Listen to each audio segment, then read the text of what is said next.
Welcome everybody to Barnyards and Backyards Live. I'm Jeremiah Vardaman, here to co-host with Abby Perry. Abby is one of our extension educator and she's located out of Rawlins, Wyoming. How are you this evening, Abby? I am well. Thank you for having me. Yeah. And we also have Jenny Thompson, who you may hear, but you will not see. She's behind the B&B logo. And she helps take care of the show and does all the technical things behind the scenes, and kind of keeps us on track and going. So you might hear her pop in. But today we're going to be talking about water-wise in our landscaping. And so we got two great speakers tonight. And this is going to be a good time talking about plants. We already were kind of getting started before the show. Super excited. But we have Dr. James Klett with Colorado State University. He's a professor of landscape horticulture. How are you this evening, Dr. Klett? Doing just fine. We got a little rain today, so we're happy. We'll take it in the mountain west, won't we? Then we also have Ross Shrigley. He's the executive director of Plant Select, and we're going to have him talk a little bit more about that here in a little bit. So for us in Wyoming, we might not know about Plant Select, so that's going to be really good. It's something I learned new tonight. And this is going to be fantastic. How are you, Ross? I'm doing well. Thank you for the introduction. All right. Before we get started, though, if you're new to Zoom, if you just take the cursor of your mouse and run it across the bottom of the screen, you'll see down at the bottom, there's a chat box or a Q&A box. If you click those, you can type in your questions, and Abby and I will be watching that, and we'll be bringing those questions forward to our guests. And then also, if you're on Facebook Live watching us, feel free to use that comments box and type in your questions there, and Jenny will help bring those forward to us, and we'll try and bring those and get those questions answered for it. And with that, we're going to get started. So we're going to turn it over to you guys, and where do you want to start this conversation off? I'm going to just start a little about this term xeriscape that I'm sure a lot of people have heard about it. And it's not xeroscape, it's xeriscape. Zero with a Z, right? Like the number zero. It's not yes.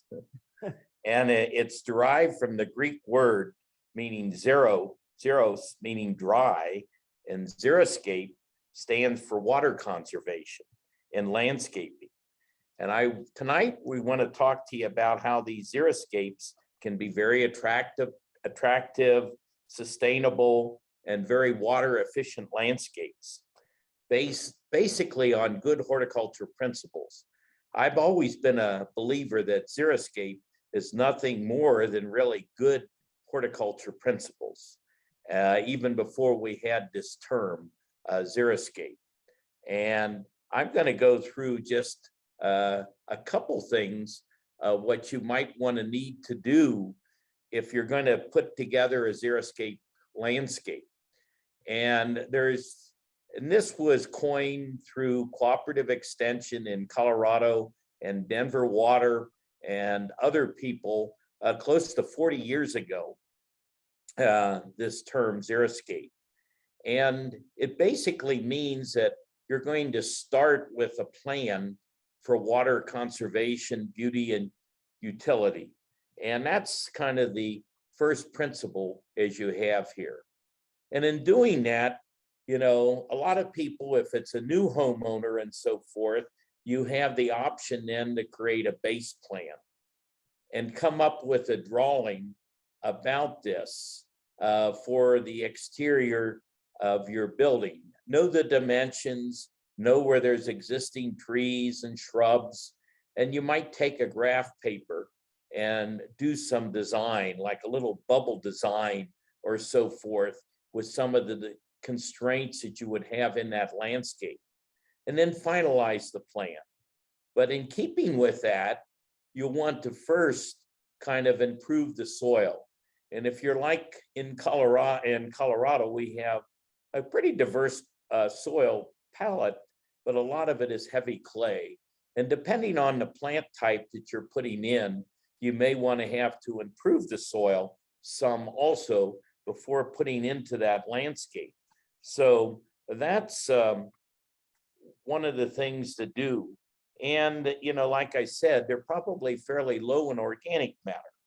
So you may want to add some organic amendments such as good, well composted manure or compost to build a little better soil structure and hopefully improve some root establishment. I So- got a question for you, Dr. Klett. Yes. So I get this question quite a bit through my office, and people are all about improving their soil and they're very active at it. You said compost. Now, where does peat moss fit into that equation? Should I be using that? Should I not be using that? How much should I use if I should? Well, there's all types of peat moss, and there's humus, which is very decomposed peat moss, and it's probably not going to help very much. And that's generally the cheaper, what you see in a lot of the mass merchandisers. But sphagnum peat moss is less decomposed, and you're going to pay a little more for it. But it would be probably better to add that type of peat moss to the soil. I know in my own yard, I buy a 8 cubic foot bale often and still add some every year practically because it's not so far decomposed. The plant material is like the humus type, which is real black. The sphagnum peat moss is going to be more of a tannish brown color to see. So that would be my suggestion there. They go, you pay a little more, but it's going to be a little better for you in improving the soil. Right, and you're mixing that into your native soil, or what is your soil medium there? That's correct. At the site. You're not removing the native soil and putting all that in. Yeah, and I'm sure in the University of Wyoming, you have a soil testing lab that you could have your homeowners. We always suggest to have a soil test done that you get a little idea of the organic matter content, which is generally quite low, and then also just see what the soluble salt levels are also, that you would know that ahead of time, because that often is a real problem, having real high salts and trying to grow a lot of different type of plant material. Yep, and probably very similar to you guys in Colorado, we also fight high pH soils often too. Yeah, most of our soils along the Front Range are, fairly high alkaline soils that are 6.5 to 8.5 or more. So yeah. Yep. Yeah. No, just we do not have a laboratory at our university anymore, a soils laboratory, and so we actually utilize the Colorado State University's laboratory quite often and others. So yeah. And ours is just moving now to the new building at the Spur campus in downtown Denver. So hopefully it'll be even improved the turnaround time and so forth. Fantastic. Yes. So that's kind of the improving of the soil. And then, turf is great, but make sure that the turf is just in practical areas and look at some alternatives to turf. Ross will probably talk about several different turf types that we have in Plant Select, but there's a lot of turf areas that are really not really good for planting turf, that you want to look at alternatives such as ground covers and so forth. But you look at a lot of times these little areas between sidewalk and the street, these hell zones and so forth, where it's just not efficient to even put a decent sprinkler system there, or you're losing so much water. And in those areas, that way, consider some alternatives to turf, like ground covers, and there are a lot of them that are in the Plant Select program that are excellent, that are quite xeric. So with that, but if it's a family and has children and so forth, you want to have some turf for your children to play on, and that's fine. But just consider that that the whole yard doesn't have to be in Kentucky bluegrass or some other type of turf that you'd have. We have one that's called Dog Tough in the Plant Select program that is really low water and stays green for quite long. And Ross will probably talk more about that too. Sure. Can you define the hell zone a little bit more? We just have a question of like what fits in that realm of hell zone. Yeah. Because that could be most of Wyoming. We're talking a lot of times in urban areas where you would have a sidewalk and then you have a lawn area to the street. And a lot of times those are just about 3 or 4 foot apart. And it's not very practical to put, Kentucky bluegrass in such a small area that way and have an efficient irrigation system. So those hell zones are really good areas to put a lot of more drought tolerant plants and just kind of a mulch that could be pea gravel or something like that, where the plants will do quite well in these hell zones. And I'm seeing more and more of that in urban areas around homes now. A lot of times houses in Fort Collins had what I called Hollywood sidewalks, where the sidewalk was right next to the street. But a lot of the older areas and so forth have that turf area between the sidewalk and the street, which we often call the hell zones, because they're just really hard to keep watered properly and efficiently. And they're real hot, right? All that pavement around those Yes. small spots just conduct a lot of heat there, and thus getting proper water to it. Yeah, just plants are difficult. Yeah. So that's another thing to consider. And then selecting plants appropriate for the climate and growing them according to their water needs. Well, for instance, a lot of people think annual flowers, for instance, and a lot of perennials are going to require a lot of moisture. Well, over the years, we've done research here at CSU in our trial gardens that we have a lot of annuals that once they get established, and that's true for any plants, it's going to take a couple weeks to get them established, that they're going to need some additional water to get them established, but will thrive on a ½ inch of moisture or less per week. And if you get rain, then you probably don't have to water at all. And then there are some that like 1.5 inches, like impatiens and certain things like that, that are going to need more water. So take that in consideration. And the whole concept behind Plant Select is proper plants for the region. And most of all of them are pretty xeric plants to start with.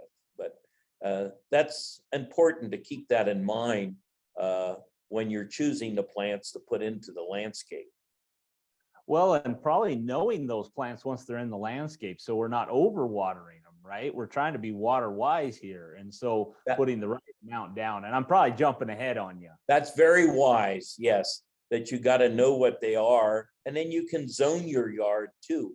If you're putting in a sprinkler system to have, you don't set all the stations to come on for the same amount of time. If you're drip irrigating, or if you got spray sticks and so forth in some of your hell zones, they're not going to need as much water as maybe, in a bluegrass lawn or the turf area that you're going to have. So many people, we have very, very sophisticated sprinkler systems now where you can basically have different stations, or you could have them, just come on for 5 or 10 minutes and then come on again later, that the water doesn't run off, letting it run for an hour or so forth. So that way. And then another general principle is just mulching to kind of reduce that evaporation and hold in the moisture that you are putting on. And there are many different types of mulch material that can be used. A lot of the Plant Select plants do a lot better with pea gravel or really fine little gravel. A lot of people use mulch material, various different types of organic mulch to seed, and certain plants prefer certain type of mulch material too. But any of that mulch is just helping to keep the moisture in, and then often too to try to keep the temperature from also getting so warm also, and just overall conserving the water into around your plants. And then the 7th is maintenance. A lot of people think, okay, we put in the landscape, it'll be just thrive on its own. Well, there is maintenance involved, deadheading plants, checking. Probably one of the most important things is the checking to make sure that the sprinkler system is operating. I think you look at most turf sites in people's yards, and you see brown spots that you have, and most of those brown spots are probably from a malfunction sprinkler system, that a sprinkler head or something like that is not working properly. So consequently, maintenance is important. So many people have a company, and I'm sure it's that way in Wyoming too, that come turn on their sprinkler system, probably in Wyoming, it's the middle of May or so, and then shut it off in September, but don't even ever adjust it. But today, you know, you have rain gauges and so forth that can actually shut off your sprinkler system if you do get rain and so forth, or adjusting the different ones that you don't need as much water initially earlier when it's not 90 or 100 degrees like it'll often be mid-July into August, like in May into June, be less amount of water. So those are just some general principles that we call, and I look at it as just really good horticultural principles. It's nothing really special about this term xeriscape, but those are 7 different comments. We've got a question here too about mulch, and if you have any recommendations for mulch for windy areas, like lots of Wyoming. Like lots of Wyoming. Well, Lots of Wyoming is windy, yes. yeah. Half-inch river rocks. Yeah, about 1/2-inch river rock or pea gravel, perennials, yeah, versus having wood chips or things like that that might blow more often, or some of the wood waste products that way to see. Okay. There to see more of a stone mulch would probably be better. And it can be very attractive too, if you put enough plant material in it that you don't see so much of it. Eventually you want that mulch to kind of cover with plants that you aren't observing mulch all the time. Sure. Well, and I worry, I guess, some about the rock getting hot and heating things up. Is there, I guess, can you touch on that, having maybe more experience with some of those products versus the wood products? Well, of course, stone is probably going to heat up more, but the objective there is to, get that you're not seeing so much of that stone, that you have a lot of plant material covering that eventually to go with it. Okay. But I guess that think probably gets back to the your little pea gravel is going to heat up as much as river rock that's 6 inches or more in size to see too. Right. I don't think that would be it. But I also know that, wood mulch can actually get quite warm itself. Yeah, that's true. Okay. Well, that probably goes back a little bit to the zero with the Z versus the xeriscape we're talking about, where this does get covered by plants eventually and That's isn't right. just It's hardscape. not just cactus and rock, put it that Right. way. Yes. Right. Okay. Beautiful landscapes. Well, and there's a difference in xeriscape versus hardscape, where we have no plant material at all on the landscape, right? It's all rock, all pavement, right? No plant at all. That's hardscape. Totally different. Yeah, that's just, and I hate to see that in people's yards, I've seen it that, oh, well, we're going to xeriscape our lawn. So they just take out all the bluegrass and put nothing but rock in, and it heats up. That's not what we're trying to do with xeriscape. We're trying to promote plant material and create really very pleasant, enjoyable landscapes. Awesome. I think Ross is going to maybe talk a little now, unless you have more questions about Plant Select and what that is. And people, if they have questions, just fire away and we'll try to answer them. I've got one more sort of mulch maintenance type question. As far as I know that sometimes mulches can be a pretty decent weed barrier as well, which then helps with some of your maintenance. Are there some that you found to be, I guess, better than others to maybe reduce that part of the maintenance? Okay, that's you know what, I think it has more to do with how much you apply. So if you have a minimum of 2 inches, from then on, you're going to start really reducing the amount of weeds you have. But Okay. you know, that's quite a bit of stone in there, but so it's harder to walk across and things like that. But that's I think the actual magic number is 2 inches. Okay. And probably not to put the weed fabric down below it. Right. We generally don't recommend, but put a little more depth to the mulch, because that weed fabric can actually inhibit some of the water penetration and so forth going down. It used to be the common practice that people put that weed fabric down and then put mulch, but if you're trying to grow plants, you need to cut a big hole around it, and then you're going to get weeds coming up within that. So just put on a little more depth of mulch. Okay. Excellent. Oh, Yeah, I'm gonna Ross, so let can you Ross tell us about talk Plant about it Select? now. Okay, well, I have a different set of slides. Thanks, Dr. Klett. Oh. And I've got some different ideas too. Like if I were the king of Wyoming, then what I would do is make landscape weed barrier cloth illegal. And I would also make artificial turf illegal, just so you know. That's where I'm coming from. And I'm going to share my So screen you probably here. don't go to many sporting events anymore then. What's He doesn't that? go to them at the, Well, most of them are turning to that Stadium, AstroTurf and not real turf out on the athletic fields, like Oh. at high schools and that. Oh, you know what? I take that back. The only place I think that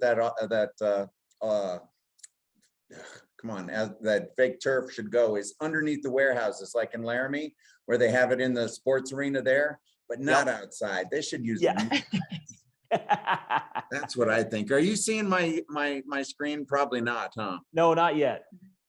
Sorry.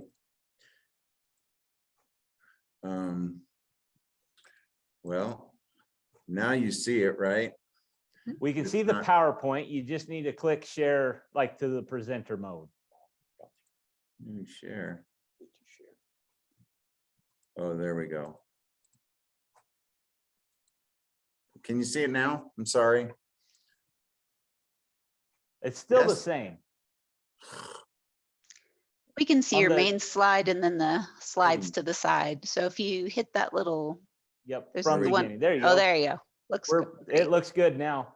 There we go. So guess where we are in this photo? Cheyenne? Yeah, that's right. This is my buddy's house, Danny. He owns Green Lawn and Turf. And I always like this picture. I took this picture on my drone because it kind of is the way I think a lot of people feel in Wyoming.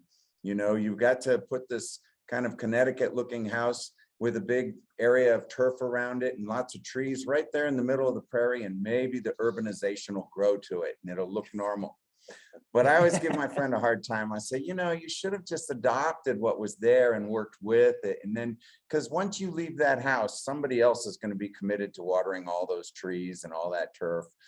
But this is the way I think Wyoming is. And I hope to push forward some ideas that may change that for Wyoming. And don't get me wrong, I love Wyoming. I go up there quite a bit.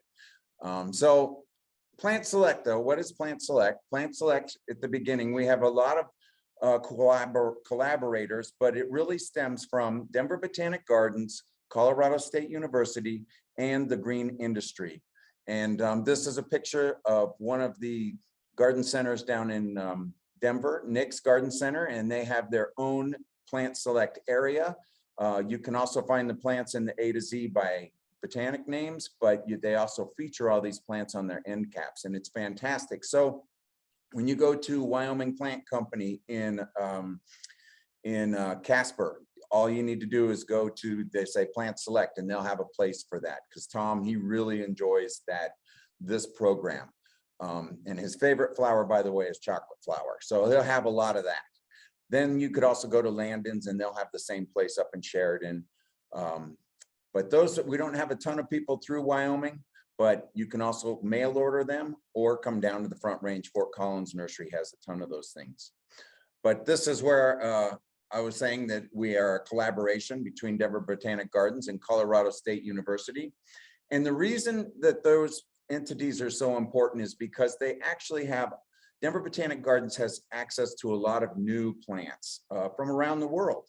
But CSU has the authority and of trials and testing these plants to make sure they're appropriate here. So all of our plants go through a trial where perennials go for a 3-year trial down in Denver Botanic Gardens, and up here they used to do it at CSU, but then they put a really silly football stadium there. It's terrible.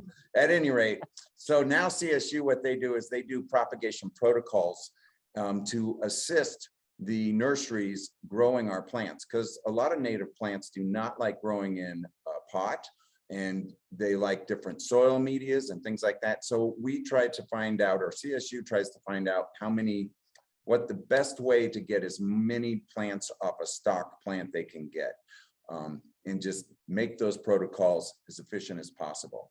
But in the trials for perennials, and also CSU does the multi-site trials where they have several different locations around the state where they put in trees and shrubs for 5 years, all the woody plants. And then Dr. Klett reports back on those, and that's how we come up with good plants that are woodies for our area. And they all have to meet these 8 points of selections. They have to thrive in a range of conditions, which usually means soils. You know, clay is where we are, but you know, we do have some sandy areas as well. So we try and find plants that'll fit all those kinds of environments, flourish with less water. That's a huge one for me, because we all know we're facing drought, and that's a tragedy. So we need to have plants that look beautiful with less water. Tough and resilient in changing climates. This really pertains more to our winters, where we have, you know, almost 50 freeze thaw events through the winter. It's really hard on a lot of plants. So maples, you might find those cracks on the southwest side. We try and find plants that are adapted for our area that'll make it through those winters. One of a kind and unique, disease and insect resistant. You know, there's some plants that like powdery mildew more than others. And so we try to steer away from those that are attractive to diseases and insects. And then long lasting beauty, non-invasive, of course, that's another big one. And then habitat friendly. So those are what we measure our plants on. And you should go to our website where you can actually learn more about this. But the best page on there is this page. It's Our Plants. So you go under the Plants tab and you go to Our Plants. You can scroll down through 172 plants, and you can click on each one of these, and it will actually give you it'll give you all the statistics on it: deer resistant, zone, how much moisture, or not so much how much moisture, but well, yeah, it does. It says, yeah, shade, sun, all the common things like that. And as a matter of fact, I even put on there maintenance, like annual maintenance for commercial companies that are working with these plants. So a lot of information in there. And if you want all the plants on a spreadsheet, you can go to a download to Excel and get all that information and sort your plants by flower color, woody, whatever you like. But this is the best page. So what I encourage everybody to do in all the talks from wherever we are, New Mexico to Montana, is to look around at your landscapes and ask yourself, what are we doing? What are we creating? Why is it like this? Is it supposed to be like this? So here's a front yard in Fort Collins, a friend of mine installed, and it's really funny because he worked at a nursery, Little Valley Wholesale Nursery. He had access to all the plants in the world. And most of the plants he chose were plant select, and he didn't even realize it until later on he looked back and said, look at all these plants. But there's about 12 different plants that you can see in here that are plant select. But the reason I send this picture out is because we should get used to the idea that our front yards do not need to be turf.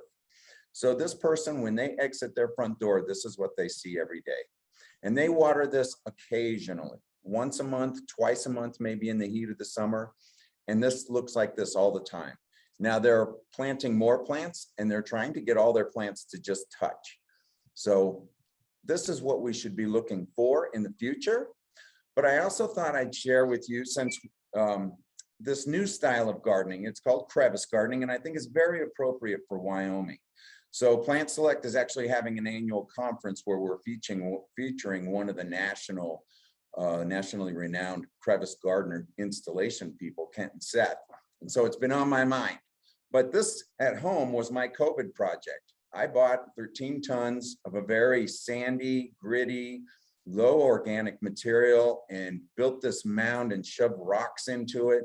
This is a style of gardening that comes out of Czechoslovakia, and it tries to mimic like the crumb holds or those areas in the mountains where there's low organics and the plants just thrive in cracks, and you just think those roots must go down forever, and they really do.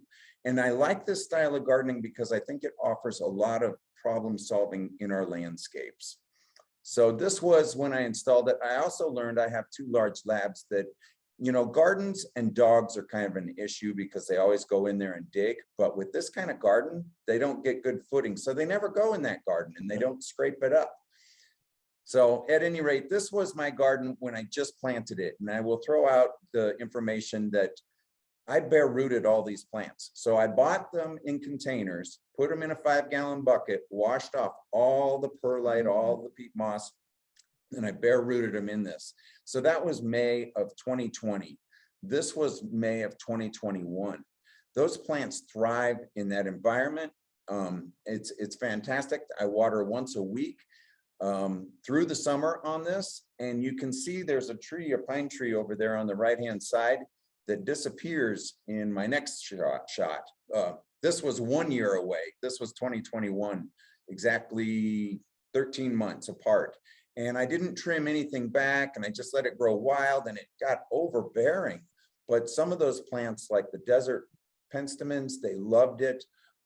We also have Canna Creek in there and Shimmer, other plants that are plant select that just really took off in this environment. And this was just yesterday. But that tree that I was mentioning about on the right-hand side, I didn't water it enough in the winter time, in the fall, and it killed it this spring. And it was my wife's favorite plant too. At any rate, you can sort of see how less watering or backing off the water. I have a lot smaller plants besides whacking them back in the fall. But when you are gardening, I really try and promote you to, or encourage people to see how little their water their plants need.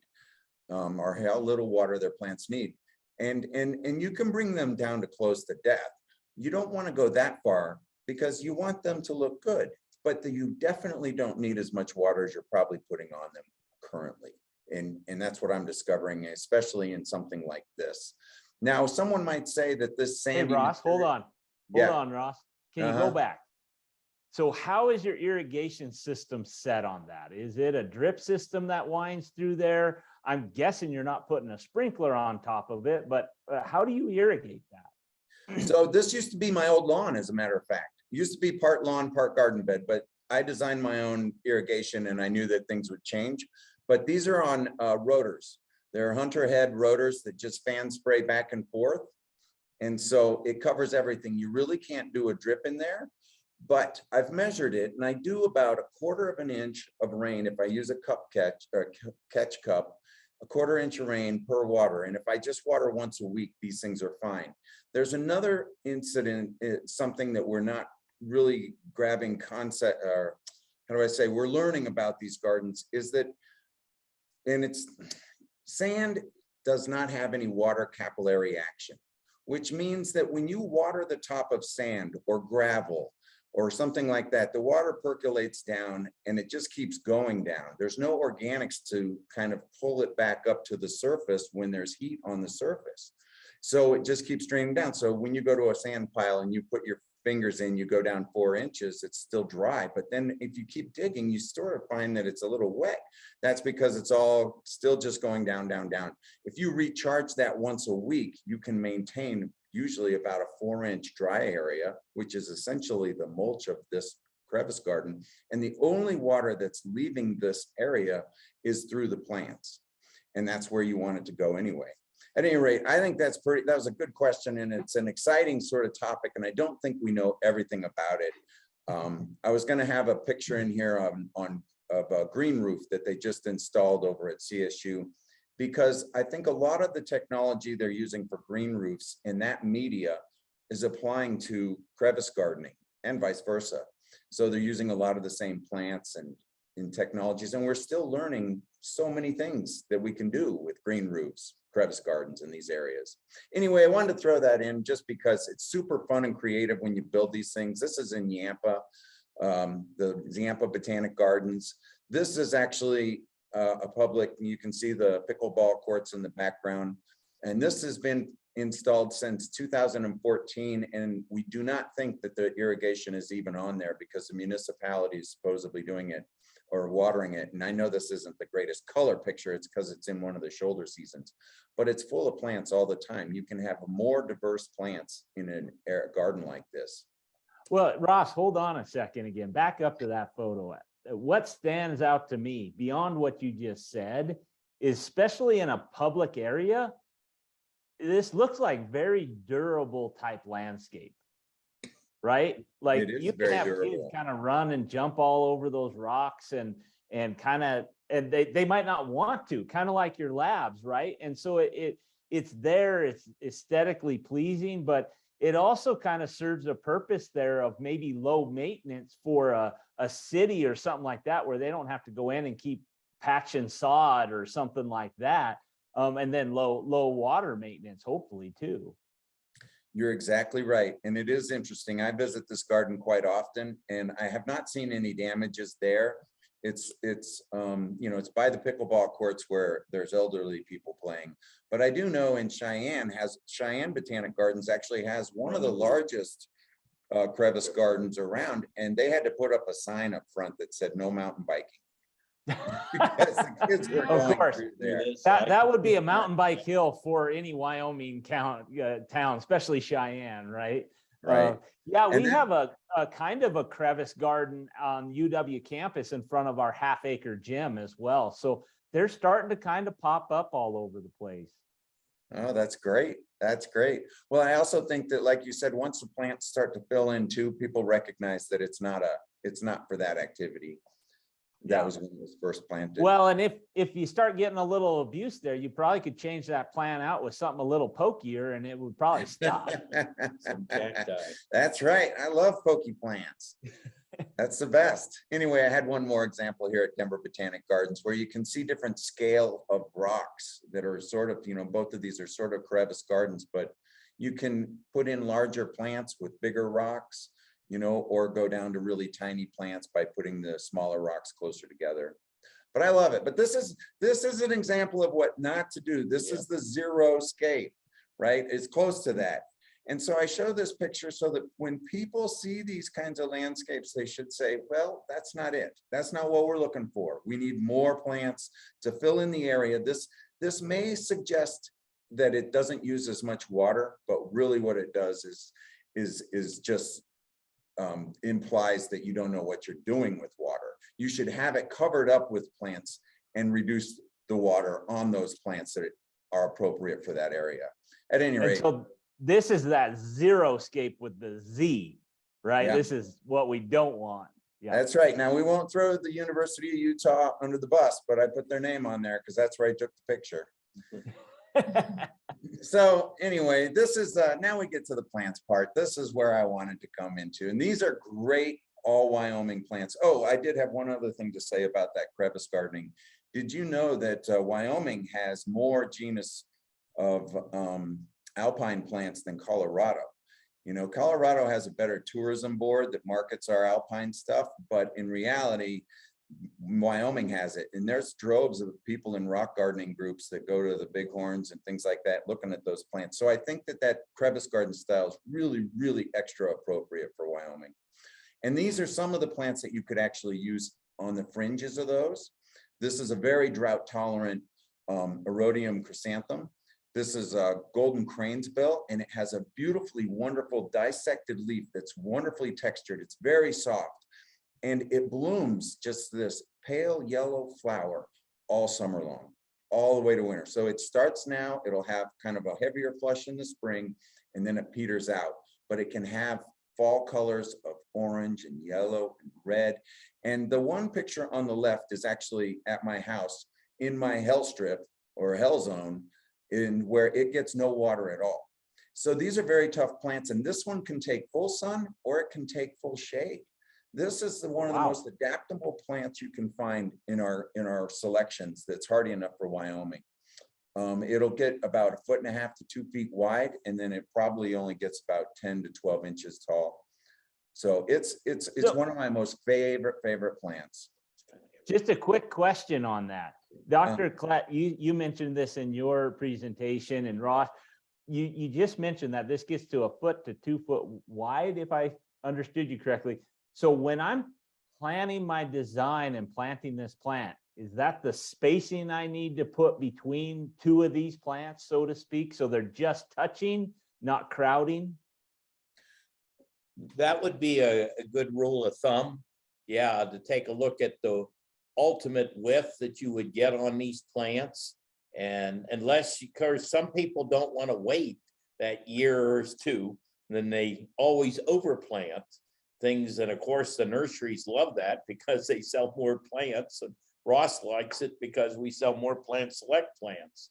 But you know, you could, when we talk about that maximum width and height that we have, that's as a guideline for homeowners and other gardeners to keep in mind when you're spacing them in a new landscape, especially.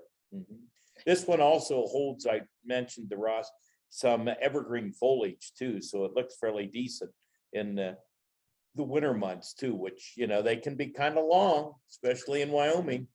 Yeah, no, any color we can get in the winter time is a positive. Well, yeah. I do have a question before we get too into plants that I'm thinking about. Where I'm at right now, there's some major water issues and folks are talking about ripping up lawns, and it seems like these sorts of things would, you know, be good options. But also we think about like Kentucky bluegrass lawns as needing a lot of water, but they can also be pretty hard to kill. And so I think that, Ross, you said that where the crevice garden went in at your house, it used to be a turf space. And I know at my house, I've tried to take out some turf and do some planting, and there's always lots of turf that's returning. And I was just wondering if you could touch on the prep part of that, specifically if you were removing turf to do a planting with some of these plants. Do you have some tips for people? Sure. So for me, I think that Roundup can be used very safely. And I think that if you have a very perfect lawn right now, you have set yourself up for the best turf replacement ever, because you can just kill it and then scalp it and then plant into it. And you can do a lot with that. Or you could just kill it and you could make a short sort of crevice garden on top. But if you went and poured a pile of sand on any turf, it will only grow on the edges, right?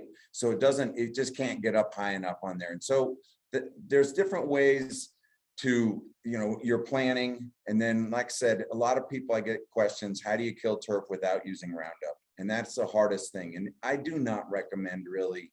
You can remove the sod, but you're right, it'll come back. And I also think that anytime you open up the soil to the sun, you're just asking for weeds. So I really highly encourage, just round it up and look at it like the last time you're ever going to use chemicals in that area besides fertilizer, you know, for your plants. That's kind of how I go with. It takes so long to do it with cardboard or plastic or anything else.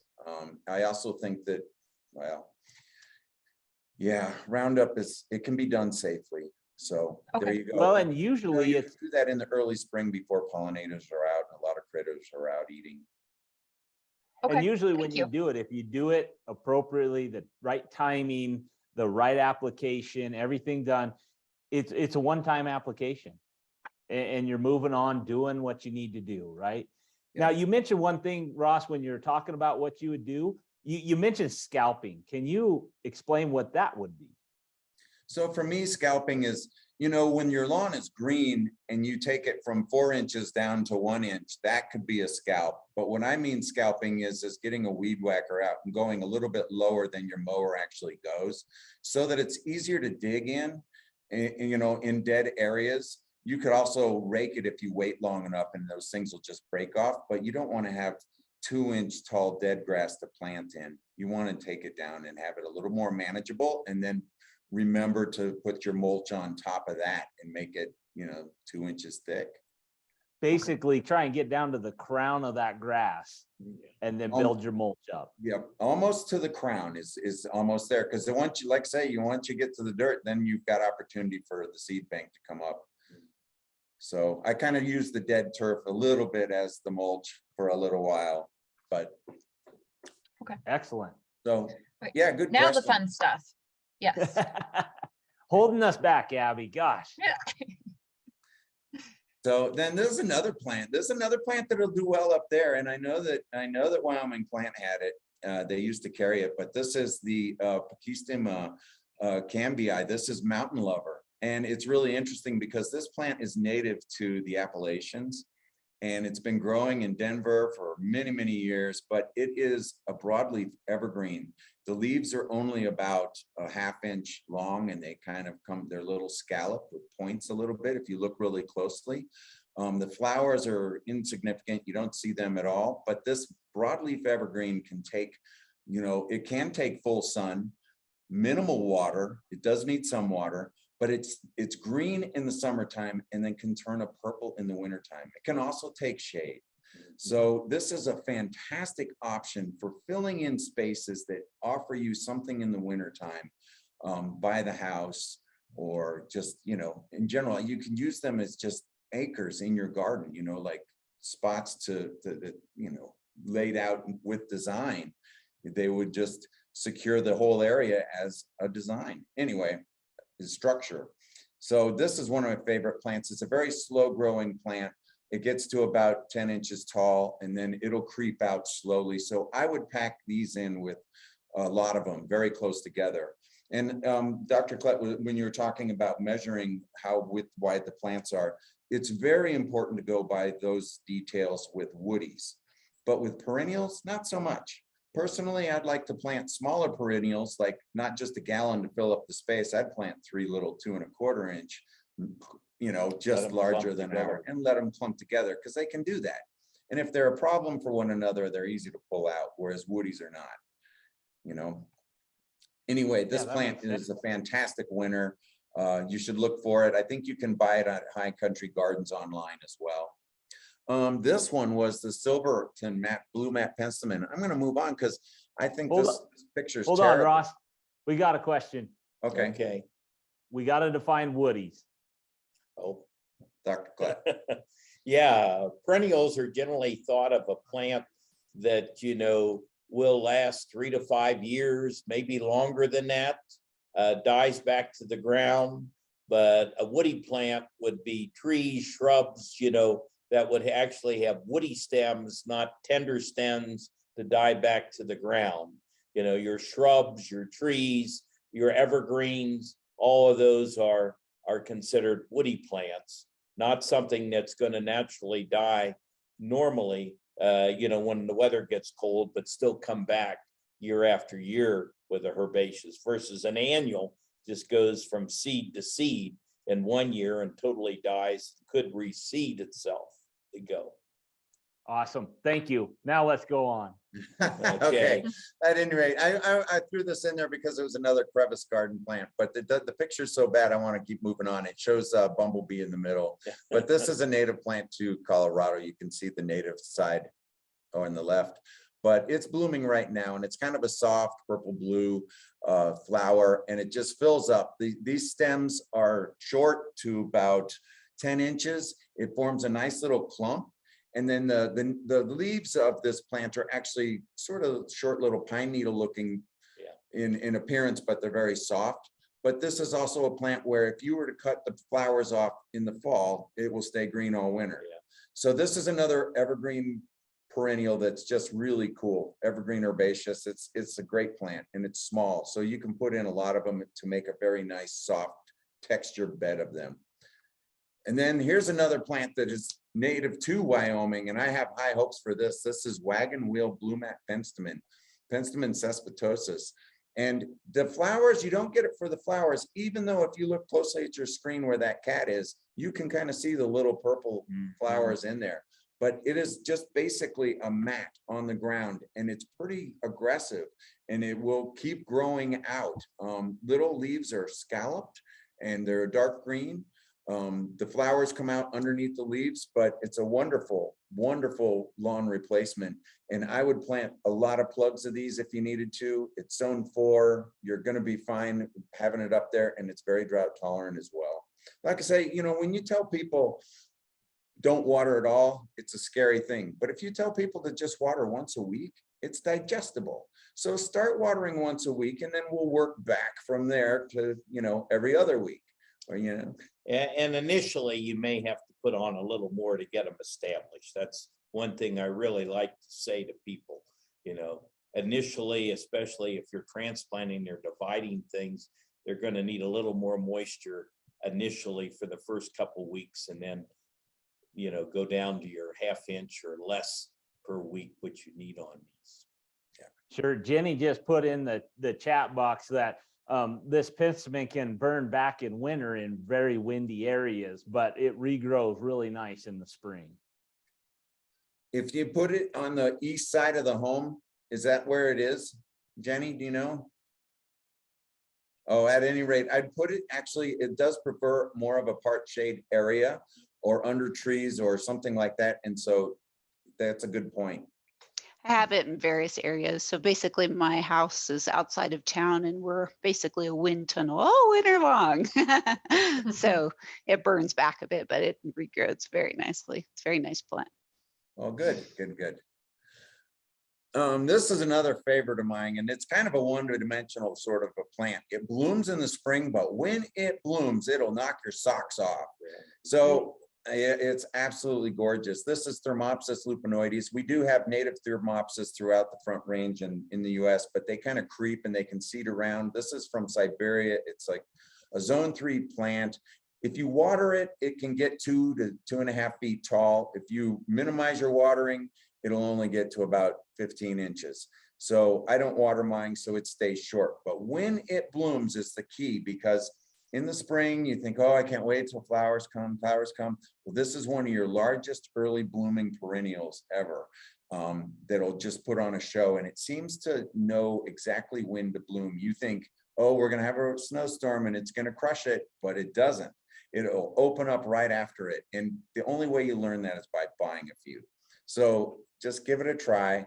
It's wonderful in the spring. You'll absolutely love it. Plant it with tulips and things like that, because it comes up early in mid-April through Mother's Day. So this is another plant. I'm moving on because I got a few. And anyway, Cramby meridema. This is the blue curly leaf kale. This is an edible plant. So I thought, oh, barnyards and backyards, if you're thinking about having a crop, this is zone 4. It blooms about early May, and it just has a mass of white flowers, but the leaves can get quite large, up to 9 inches large, and they're very thick and blue. The whole plant is edible, and if you eat the flower buds, it tastes like broccoli. But it'll come back year after year after year, and it has such wonderful texture throughout the summer season that you can put it in your landscape and nobody would know that you could eat it as well. So it's just one of my most favorite plants. It gets to about 2 foot by 2 foot. When it's in bloom, it's a real showstopper. I mean, we've got it in bloom now in the demo garden, and people are asking all the time, what is this? Yeah. You know, and a little plant will get quite large too. So yeah. Beautiful, yeah. Yep. If you have a whole bunch of them, they can seed around a little bit too. So that's one of my other favorites. Whoops. Now we'll do some woodies. Kinsley's Ghost. I think this one's just a no-brainer. This vine comes up every year. It's very drought tolerant, and it doesn't take over the whole area. If you have a short fence, it only goes to the top of the short fence. It doesn't fall all over the place. You can prune it back, but the big thing is that terminal leaf is basically a circle, and it just looks like eucalyptus. It's so beautiful. And then it has fragrant flowers that are yellow and white, and then those in the summertime the berries will turn green, and then they'll turn red. And throughout the summer, you can see in the top picture up there that the end leaf turns very silver, almost like a silver dollar. Kinsley's Ghost is one of the best woodies out there. It's for vines, and I know people that have actually just planted it and let it kind of grow on itself, and so it's sort of like a shrub. But I would highly recommend that one. Mini Man viburnum, that actually stands for Mini Manchurian. It's a slow-growing viburnum that is very cold hardy, zone 4, and it grows to about It'll be about 6 feet, maybe after about 15 years. But you can prune it back down. It does very well in full sun. It also does well in part shade, but you'll get these masses of white flowers in the springtime about now, and they're just about to bloom, and then they'll stay around for a few weeks, and then you'll get red berries that'll turn to black, and the birds eat those and things like that. But a nice leathery leaf. In the fall, it can turn sort of a purpley color.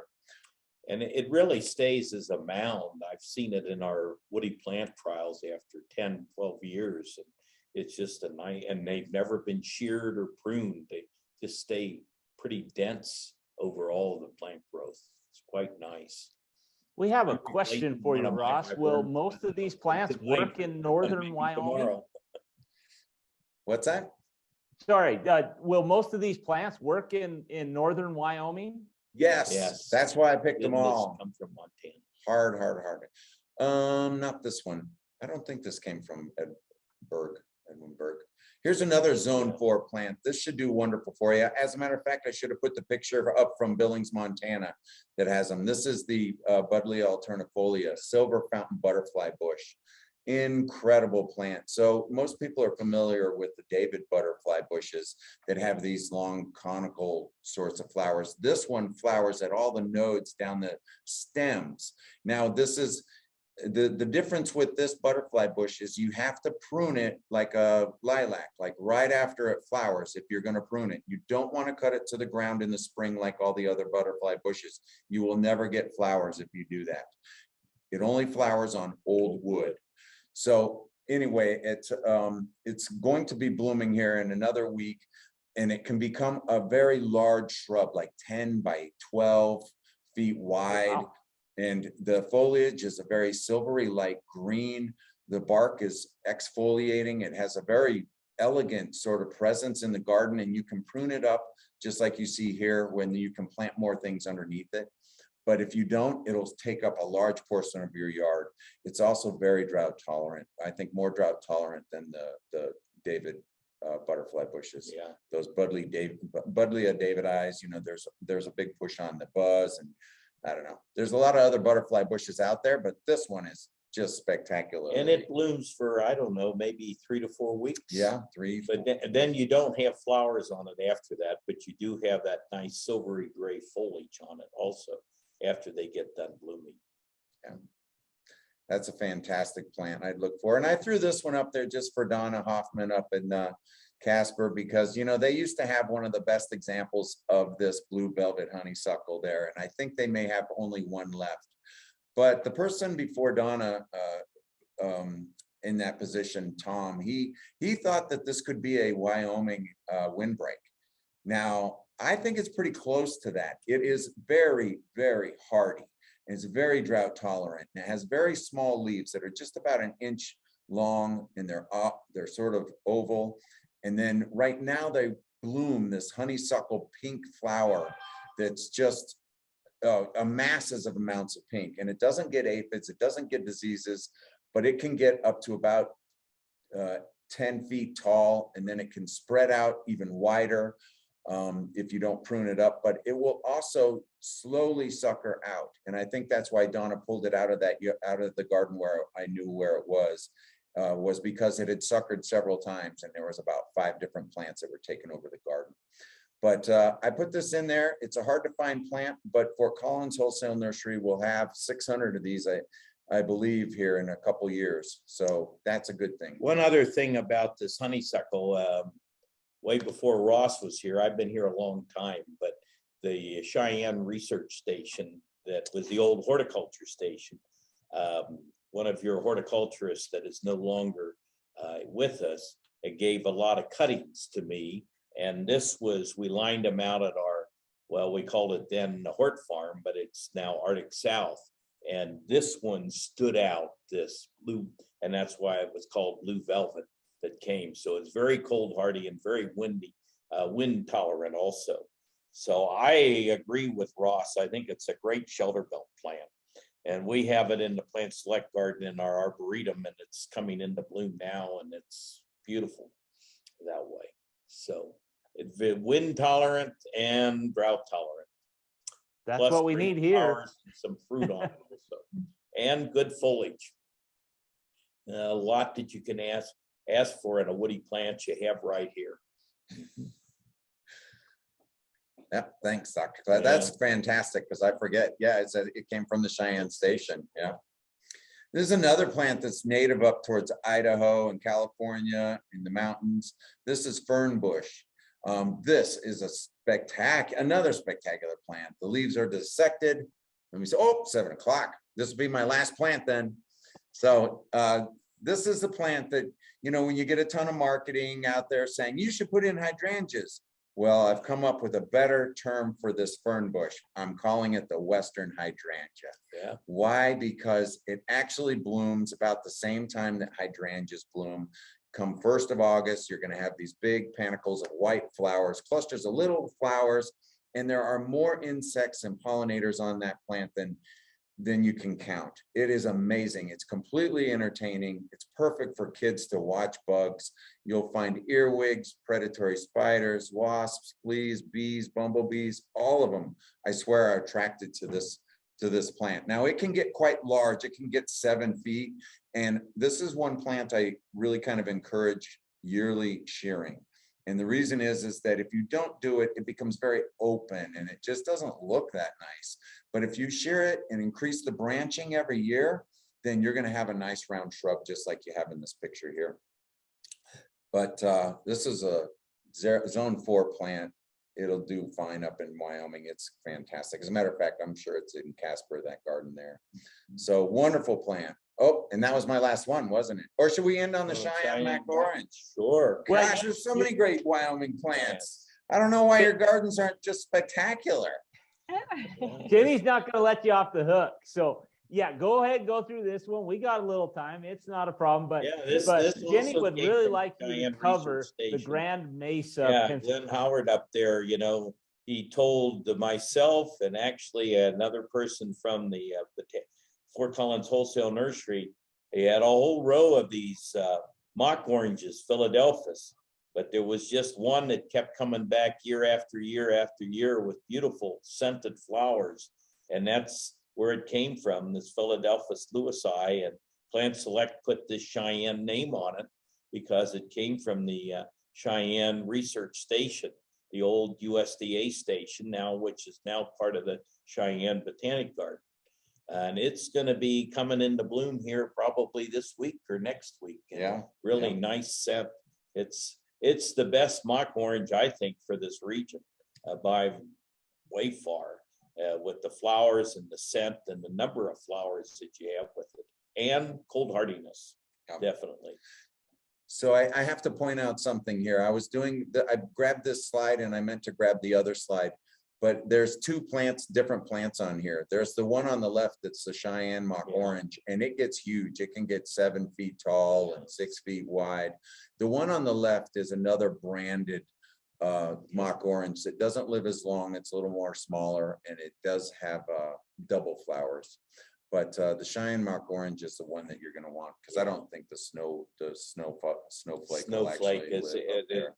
it's not nearly as hardy in our trials. It dies back some. Yeah. So there you go. We ended on a Cheyenne note. Yep.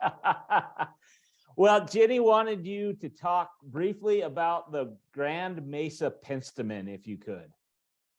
The Grand Mesa Penstemon, sorry. Yeah. That's it. And that plant is a beautiful plant. It's very hard to find. Are you growing it up there? Because that's one plant I don't have in my yard. It's gorgeous. It's for Penstemon. I grow a lot of Penstemons, and Wyoming is fantastic for growing Penstemons. But that one, it has like kind of more mass to it than a lot of Penstemons. And also the color of that blue color of the flowers is just gorgeous. It's like that delphinium kind of unearthly blue. It's really cool. Yeah, well, it's almost the gentian blue. Yes. You know, and then yeah, it's very hardy, but it's not very long lived, and I think that's why I don't see it in my house very often. No, like a lot of the Penstemons, it lives for 2 to 3 years, and then it either reseeds or it goes away. Well, I have to come up to your house and see your Penstemon. There's quite a crowd. Yeah, Penstemons do very well in Wyoming. A lot of the Penstemon Society and so forth often have their field trips and so forth in Wyoming. So we have another question for you guys. This one kind of was a little off topic, so we saved it for the end, but off of Facebook, Lynn asks, is there any way to treat alkali water? I think it's hurting my plants. Alkali water. Yeah, that's been a little problem because even Denver Water has raised the pH of their water down there recently to see. You know, we have this problem that there's the reverse osmosis process that some greenhouses have to go through, which is very costly to be able to lower the pH of the water itself to see. And they just can't grow certain plants because of that high alkalinity in the water itself. So maybe you just have to kind of think, if that's what the type of water you have, you're going to just have to plant some that are going to be able to tolerate high alkalinity. And there are plants that fall into that category. A lot of the things that we've talked about tonight here would do all right with a little more high alkaline type of water. Yeah, but to really address that alkaline water, you're getting into expensive filtration, expensive, treatment, and it's just very, very costly, usually for a homeowner situation. For a homeowner to do that, yeah. To see, I mean, I know of nurseries and greenhouses that had to divert to other types of water to just get, or even to go to a drip irrigation because the alkalinity in the water would burn the leaves and so forth. And we're starting to see some of that even with the reused water and so forth that we're seeing in the Denver area. You can see some burn on certain pines and even on certain deciduous trees with that. Awesome. Well, I think that's it, Abby. I don't see any more questions. Do you have any? I don't see any, and I don't have any either. So I have Yeah. one We'll just question, close it sorry, out. for Abby. yeah, You know, we're the only, you're up there in Rollins, right? yes. You know, there's only one catalpa tree, I think. That Do you maybe know Oh, where it is there? I do not. There is one. I'll have to send you the address because I tried to get Okay. seed from it. It's about 20 feet tall and it's right by Okay. someone's house. It's in Very private cool. property. But I Yeah. thought, yeah, that, you know, to have a hardy, you know, Rollins hardy catalpa would be great. Okay. Yeah, definitely. You'll have to send me the information. We'll check it out. Okay. Good. We just got a comment in the comment box here. Thanks for all the awesome information and your time tonight to teach us. We really appreciate it. Thanks. Thank you. All right. Okay, so thank you to both of you for joining us tonight. I know that I really enjoyed it. And like Jeremiah said, we have some other comments here that people enjoyed it. So this was sort of the last of our 3 water type focused talks that we were doing sort of as a special session this summer. But all of those will be available. All the recordings are available on our Barnyards and Backyards live website, which I think that Jenny is going to pull up here for us. So all of our past shows, the ones that we did this spring and then the summer kind of special shows are all up here on our website where you can look at the YouTube link. I think that you might have mentioned a couple of you know, special links to check out. So when Jenny gets the YouTube up here, then any of those additional information links will be here as well. Then we have our Barnyards and Backyards. This is what we call our treasure trove of information. Here under the landscaping tab, it looks like Jenny clicked, and we have all sorts of different topics, including water wise and native plantings. So if you're looking for more information, then there's some articles posted there. And other than that, we'd appreciate it if any of our participants tonight would fill out evaluations.